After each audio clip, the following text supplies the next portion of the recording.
भाई आज का चैप्टर क्या जबरदस्त यार, बिकॉज ब्लैक बियर्ड और ट्राफाल्गर आमने सामने से गंदी तरह भिड़ने वाले हैं। बस वीडियो स्टार्ट करने से पहले लाइक मार दो एंड आ जाओ आज का मीम देखते हैं। कौन सी क्लास में है?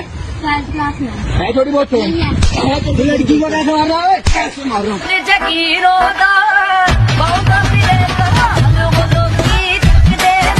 Chapter 1064 agates research stratum. तो चैप्टर के कवर पेज में दिखता है कूजान और ऑगिर ने पुडिंग को बंदी बना रखा, मतलब पुडिंग जो कि चॉकलेट टाउन से उठा ली गई थी। तो वो सारे कांड इन्हीं लोगों के थे और फिर ऑफिशियली ये भी कंफर्म हो गया है कि अब ये ब्लैक बियर्ड पायरेट्स का ग्रुप ज्वाइन कर चुके हैं और इसका साफ मतलब है कि ब्लैक बियर्ड कुछ बड़ा करने का सोच रहा है। तो अभी आते हैं फिर मेन स्टोरी पे, जो कि वहीं से स्टार्ट होती है जहाँ पिछला चैप्टर खत्म हुआ था। ब्लैक बियर्ड बोलता है अब यहाँ से बच के जाने का कोई चांस नहीं है, तो ला भागने की गलती तो मत ही करना। लेकिन इधर ला अपने क्रूमेट से बोलता है कि तुम सब शिप का ध्यान रखो, उससे कुछ नहीं होना चाहिए।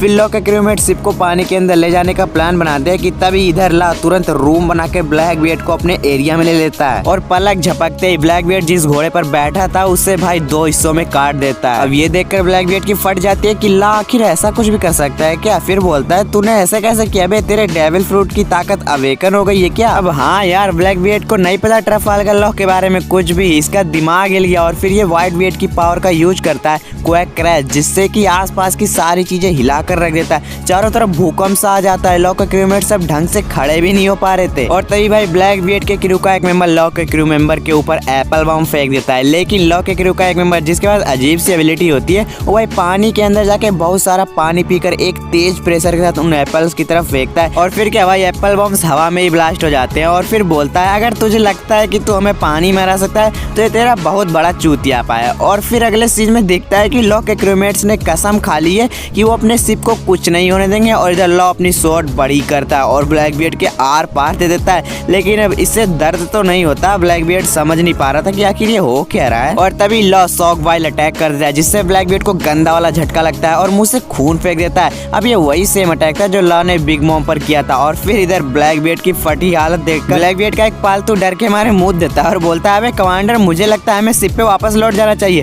फिर ब्लैक बियर्ड भगता है अरे नहीं रे चूतिया, आप जो चीज मैंने शुरू की उसे खत्म तो करना ही होगा। और अब फिर ब्लैक बियर्ड एक्शन में आता है। तभी ला ब्लैक बियर्ड से बोलता है अबे तेरे सारे क्रूमेट्स के पास डेविल फ्रूट पावर है तो फिर तुम सबके सब समुद्र में ट्रेवल कैसे करते हो। मतलब भाई डेविल फ्रूट यूजर्स अगर समुद्र में ट्रेवल कर रहे हैं तो उनके साथ कोई ऐसा भी होना चाहिए जो डेविल फ्रूट यूजर ना हो, वरना अगर कुछ हो जाए तो सारे के सारे समुद्र में एक साथ शहीद हो जाएंगे। लेकिन ब्लैक बियर्ड को घंटा इन चीजों से फर्क नहीं पड़ता, बोलता है डेविल फ्रूट पावर्स के आगे उनकी कमियां तो कुछ भी नहीं है। मतलब ब्लैक बियर्ड के लिए डेविल फ्रूट की पावर ही ज्यादा जरूरी है। अब चाहे इसके क्रूमेट समुद्र में डूब के मरे या कूद के, इसे घंटा फर्क नहीं पड़ेगा। और तभी इधर वहीं दूसरी तरफ लॉ के क्रूमेट्स पानी के नीचे से ब्लैक बियर्ड के शिप पर अटैक करके शिप को डुबाने की कोशिश कर रहे थे क्योंकि हार्ड पायरेट्स पानी में ब्लैक बियर्ड पायरेट्स के ऊपर भारी पड़ रहे थे। और फिर अगला सीन दिखता है जहाँ पुडिंग को किडनैप करके एक जेल में बंद किया गया था और वह उसी जेल के बाहर 2 ब्लैक बियर्ड के चमचे थे जो कि बोल रहे थे कि यहाँ हमारे कमांडर ही हैं जो सबसे ज्यादा ताकतवर है। तभी पुडिंग बोलती है अगर मेरी माँ जिंदा है ना तो तुम जो ये बकवास कर रहे हो ना सारा तुम्हारे पिछवाड़े में घुस जाएगा।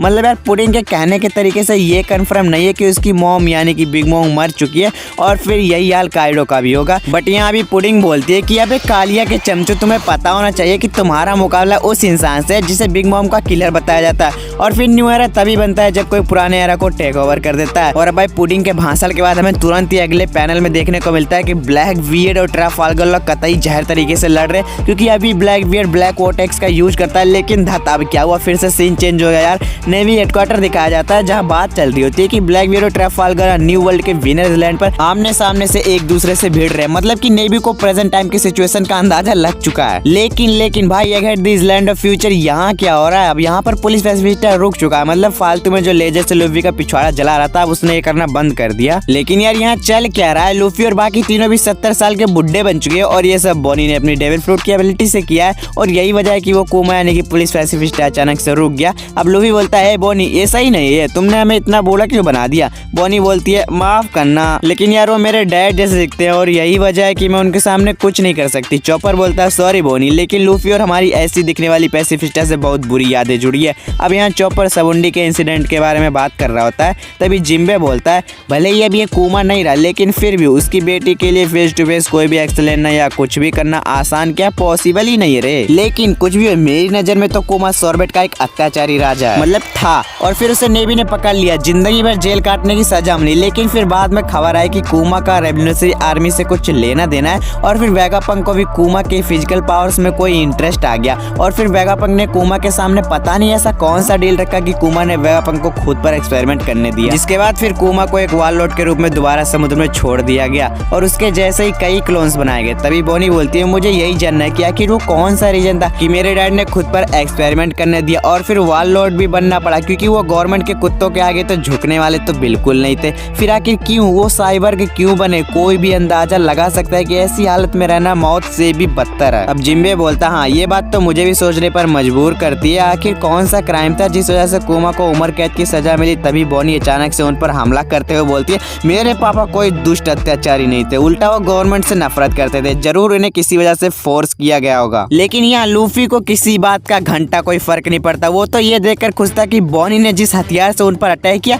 वो लेजर के जैसे कितना मस्त दिख रहा है। तभी बोनी बोलती है कि मेरे डैड हमेशा कहते थे कि वो किसी स्पेशल जाति का हिस्सा है, शायद यही रीजन वेगापंक के लिए काफी था। अब लूफी चॉपर सौर जाते हैं, बोलते हैं क्या क्या का स्पेशल जाति, और तभी सीन चेंज हो जाता है और फिर 1000 सनी का सीन दिखाया जाता है जहाँ वो जायंट रोबोट उड़ता हुआ शिप को इसलैंड के ऊपर से ले जा रहा होता है। सभी शिप पर मौजूद स्ट्रू हैट मेंबर्स नीचे का नजारा देखकर चौंके हुए थे। तभी फ्रैंकी बोलता है ये तो किसी तरह का फ्यूचरिस्टिक देश लगता है। और फिर तभी वो पंक 02 बोलती है हाँ इसे वर्ल्ड ऑफ टुमारो भी कहा जाता है। और फिर सीन दिखता है जहाँ रोबोट एगेट इसलैंड के हेड पर, मतलब इसलैंड का ऊपर का हिस्सा बादलों में था, जो कि देखकर एकदम मस्त लग रहा था। फिर पंक 02 बोलती है कि यहाँ ऊपर है रिसर्च लैब और नीचे तो सुनने में आया कि तुम्हारा कैप्टन गदर मचा रहा है। अब शिप ऊपर पहुंच जाती है, तुरंत ही सारे के सारे शिप से नीचे कूद जाते हैं, लेकिन जोरो और ब्रूक शिप पर ही रहते हैं। बोलते हैं कि मुझे इस औरत यानी कि पंक 02 पर बिल्कुल भरोसा नहीं है, तो मैं शिप पर ही रहूंगा। और अब यहाँ बाकी सब तो मस्त उछल कूद कर रहे हैं। और फिर तभी पंक 02 बोलते हैं यहाँ ये बादल बिल्कुल वैसे ही है जैसे कि स्काई आइलैंड पर, बट यहाँ पर जो बादल है वो आर्टिफिशियल यानी कि बनाए गए हैं। और फिर वेगापंक के मेन लैब का एंट्रेंस गेट दिखता है, लेकिन अंदर जाने से पहले सबको अपना आउटफिट चेंज करना पड़ेगा। तो फिर क्या था भाई अगला पैनल, जुम्मेश्वरी नहीं यार चुम्मेश्वरी। सभी के आउटफिट देखो एक बार, नहीं तुम खुद देखो ना, ऐसा नहीं लगता कि रॉबिन का कुछ ज्यादा ही खोल दिया। भाई ब्रूक आया होता तो तेरा ख्वाब पूरा होता, लेकिन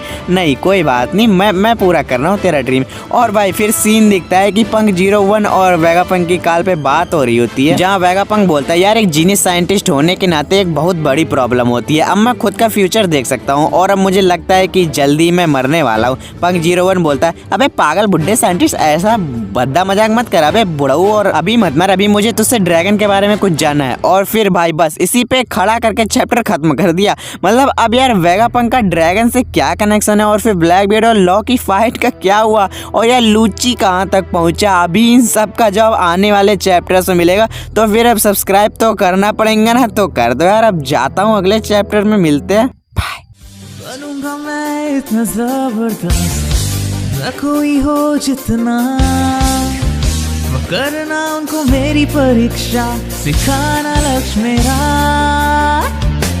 दुनिया का हर कोना देखूं